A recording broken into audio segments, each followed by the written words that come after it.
Assalamualaikum warahmatullahi wabarakatuh. Perkenalkan, nama saya Kintana Alifa Fauziah dengan NIM 0558055723 dari Program Studi Sistem Informasi Universitas Terbuka PBJJ Surakarta. Baik, setelah video perkenalan singkat saya tadi, di sini saya akan membuat tahapan pembuatan ERD atau Entity Relationship Diagram guna memenuhi tugas 1 pada mata kuliah basis data STSI 4105 dengan dosen pengampu Ibu Irma Yunita. Langsung saja di sini saya baca soalnya. Pada contoh kasus tugas 1, sebuah rumah sakit memiliki banyak dokter. Setiap dokter mempunyai banyak pasien yang harus ditangani. Pasien harus terlebih dahulu mendaftar pada bagian administrasi dengan menyerahkan data dirinya. Data pasien yang telah terdaftar akan diserahkan kepada dokter untuk diperiksa. Pasien dapat diperiksa oleh beberapa dokter sesuai situasi dan kondisi pasien. Setelah pasien selesai diperiksa, dokter akan membuat resep obat dan diserahkan kepada pasien. Dan tugasnya di sini adalah membuat Entity Relationship Diagram atau ARD dengan tahapan atau langkah yang sesuai dengan panduan praktikum yang tersedia dalam e-learning dan BMP MSIM 4206 basis data. Di sini saya sudah membuat tahapannya dari awal sampai akhir. Yang pertama, langkah-langkah dalam pembuatan ERD atau Entity Relationship Diagram, yaitu mengidentifikasi dan menetapkan seluruh entity yang terkait. Di sini saya sudah menetapkan 3 entity, yaitu dokter, pasien, dan administrator. Langsung saja kita tambahkan gambarnya.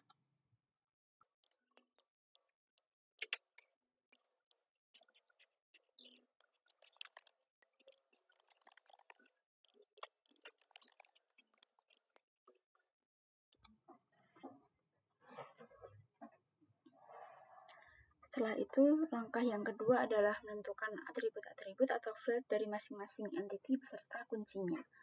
Yang pertama, dokter memiliki atribut ID dokter sebagai primary key, kemudian ada atribut tambahan nama dokter, spesialis, dan waktu kerja.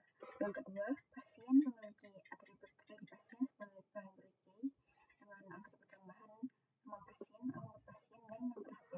Yang ketiga, administrator memiliki atribut ID admin sebagai primary key dengan atribut tambahan nama admin dan waktu jaga. Langsung saja di sini kita tambahkan atributnya.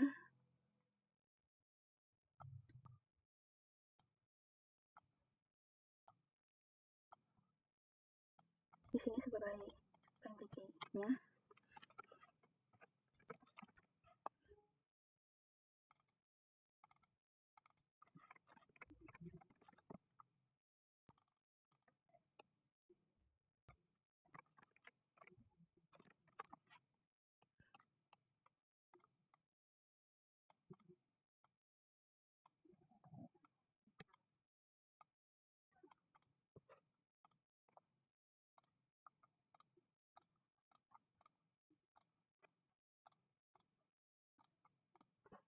Kemudian kita tambahkan atribut tambahannya.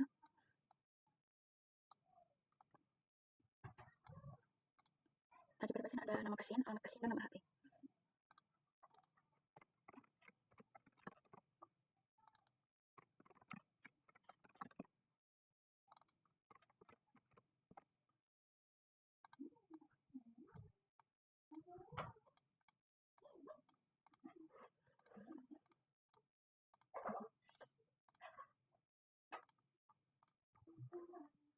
Kemudian kita tambahkan atribut tambahannya pada entitas dokter. Di sini atribut tambahannya adalah nama dokter, spesialis, dan waktu kerja.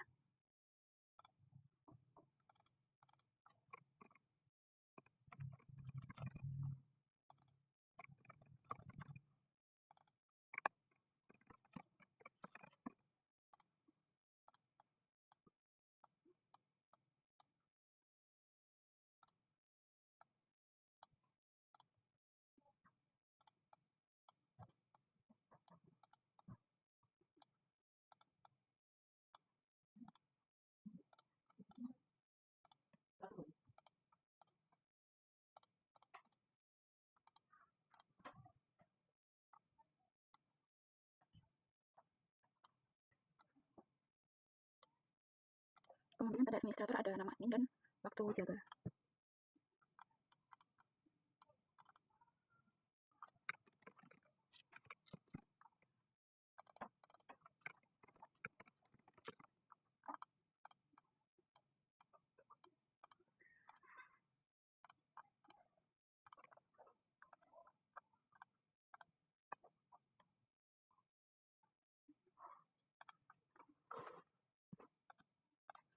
Setelah itu, langkah nomor yang ketiga adalah mengidentifikasi dan menetapkan seluruh himpunan relasi di antara himpunan-himpunan entity yang ada beserta kunci tamu atau friends key. Di sini saya sudah buat tabelnya, yaitu dokter menangani pasien, dokter menyimpan data pada administrator, kemudian pasien ditangani oleh dokter, dan pasien mendaftar pada administrator. Kemudian administrator menyerahkan data pada dokter, administrator melayani pasien. Langkah selanjutnya adalah menentukan derajat relasi untuk setiap himpunan relasi. Untuk mendeteksi derajat kardinalitas pada studi kasus di atas, kita perhatikan ringkasan dari kasus tersebut. Yang pertama, banyak dokter menangani banyak pasien, banyak administrator melayani banyak pasien. Yang ketiga, banyak administrator menyerahkan banyak data kepada banyak dokter. Sehingga dari ringkasan kasus tersebut, maka terbentuklah derajat kardinalitas sebagai berikut. Dokter dengan pasien adalah many to many, administrator dengan pasien adalah many to many, administrator dengan dokter adalah many to many. Langkah selanjutnya adalah melengkapi himpunan entitas dan himpunan relasi dengan atribut-atribut deskriptif atau non-key. Pada tahap terakhir ini, relasi many to many harus diubah menjadi entitas asosiatif untuk menghindari kerumitan data. Atribut-atribut tambahan yang muncul pada interaksi tersebut yaitu sebagai berikut. Yang pertama ada entitas pendaftaran. Entitas ini memecah relasi antara administrator dan pasien. Entitas pendaftaran memiliki atribut ID pendaftaran sebagai primary key dan ID admin serta ID pasien sebagai friends key. Yang kedua ada entitas pemeriksaan. Entitas pemeriksaan ini memecah relasi antara dokter dan pasien. Entitas pemeriksaan memiliki atribut ID pemeriksaan seperti primary key, waktu pemeriksaan, serta ID dokter dan ID pasien sebagai friends key. Yang ketiga adalah entitas data. Entitas ini memecah relasi antara administrator dan dokter. Entitas data memiliki atribut ID data sebagai primary key, serta ID admin dan ID dokter sebagai friends key. Langsung saja, di sini kita tambahkan gambarnya. Yang pertama kita masukkan entitasnya tadi.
Selanjutnya, di sini kita tambahkan atributnya pada entitas pendaftaran.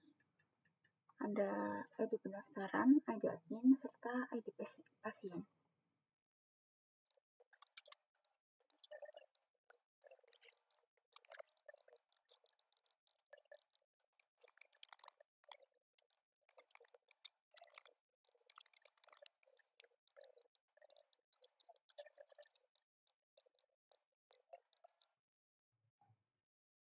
Kemudian pada entitas data, di sini ada atributnya ID data, ID admin, dan ID dokter. Langsung kita tambahkan gambarnya.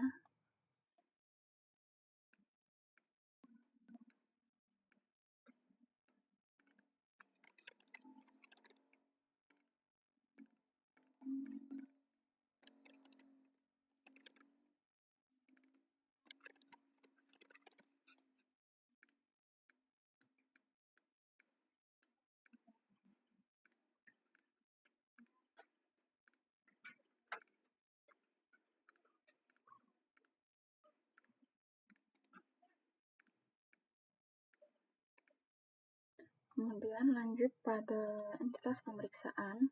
Di sini ada atribut ID pemeriksaan, kemudian waktu pemeriksaan, ID dokter, dan ID pasien.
Nah, di sini bisa kita lihat hasil dari tahapan pembuatan ERD atau Entity Relationship Diagram pada studi kasus tugas 1 di atas.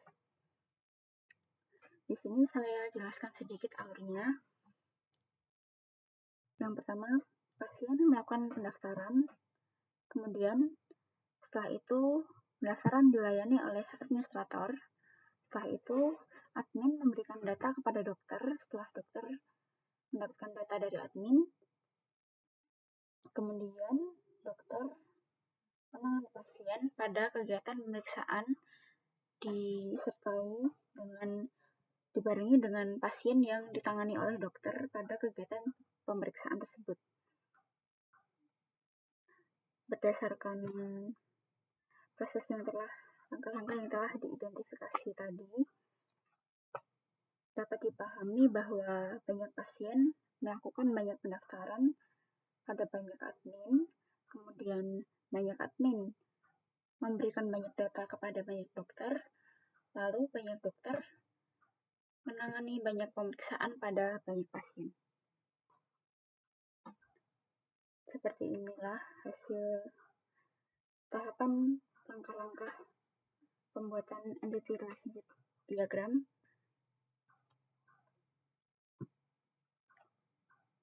Demikian penjelasan dari saya. Pada video kali ini, saya menerima kritik dan saran. Apabila terdapat kesalahan, mohon bimbingan dan koreksinya. Terima kasih. Wassalamualaikum warahmatullahi wabarakatuh.